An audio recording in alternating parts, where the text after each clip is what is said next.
JEE mains organic chemistry. हम previous year questions कर रहे हैं जो 2002 से 2024 तक आए हैं। हमारा चैप्टर 1 है organic chemistry some basic principles and techniques. इसे जनरल ऑर्गेनिक केमिस्ट्री या जीओसी भी कहते हैं। हमारा टॉपिक 1 है नोमेनक्लेचर एंड क्लासिफिकेशन। अगला क्वेश्चन है question number 17, bond line formula of this compound is. यह क्वेश्चन 2024 में आया था। तो ये जो हमारे पास कंपाउंड है इसका बॉन्ड लाइन स्ट्रक्चर हमें ड्रॉ करना है। तो एक बार आप चारों ऑप्शन में से देखिए कौन सा सही है, फिर हम आगे बढ़ते हैं। तो ये एनसीईआरटी केमिस्ट्री पार्ट 2 है क्लास 11 की। इसमें जो चैप्टर है हमारा organic chemistry some basic principle and techniques, उसमें 8.3 जो टॉपिक है structural representations of organic compounds, उसमें 8.3.1 में complete condensed and bond line structural formula से। ठीक है, तो एक कंप्लीट फार्मूला होता है, एक कंडेंस्ड और एक बॉन्ड लाइन स्ट्रक्चरल फार्मूला। इसको आप अच्छे से पढ़ सकते हैं। हमें चाहिए बॉन्ड लाइन फार्मूला। तो उसमें क्या है कि in this bond line structural representation of organic compounds carbon and hydrogen atoms are not shown. ठीक है, तो जो कार्बन और हाइड्रोजन एटम होते हैं उनको दिखाया नहीं जाता है।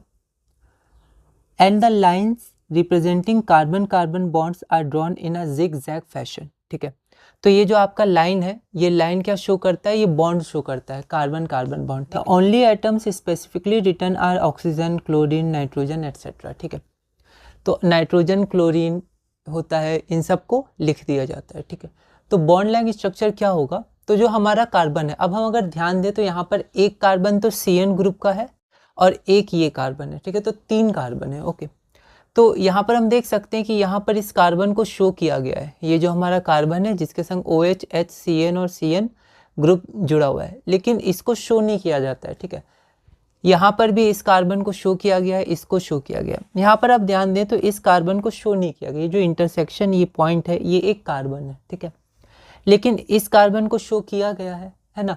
कभी कभी इस कार्बन को भी शो नहीं किया जाता है और यहाँ पर ट्रिपल बॉन्ड N लिखा जाता है, पर कहीं भी ऐसा ऑप्शन नहीं है कि जहाँ पर CN का C के कार्बन को शो नहीं किया गया है। CN का हर कार्बन शो किया गया, यहाँ भी CN का कार्बन, यहाँ CN का कार्बन, तो CN कॉमन है, हर जगह शो किया गया है। तो बचा क्या, बचा ये वाला कार्बन। तो सिर्फ एक ऑप्शन D है जिसमें इस कार्बन को शो नहीं किया गया है। ठीक है, और हमने देखा एनसीईआरटी में कि बॉन्ड लाइन स्ट्रक्चर में कार्बन को शो नहीं किया जाता है और हाइड्रोजन को शो नहीं किया जाता है।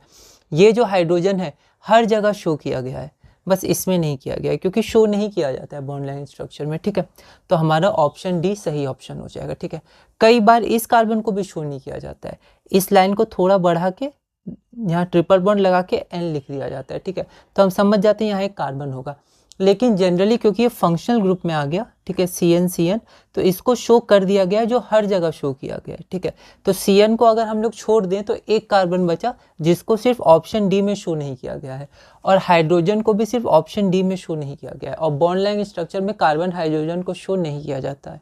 तो हमारा आंसर हो गया ऑप्शन D। ठीक है, इसमें ऑप्शन एलिमिनेशन मेथड में यही कॉन्सेप्ट है जो हमने अभी कॉन्सेप्ट देखा, उसी के हिसाब से ऑप्शन D हमारा होगा।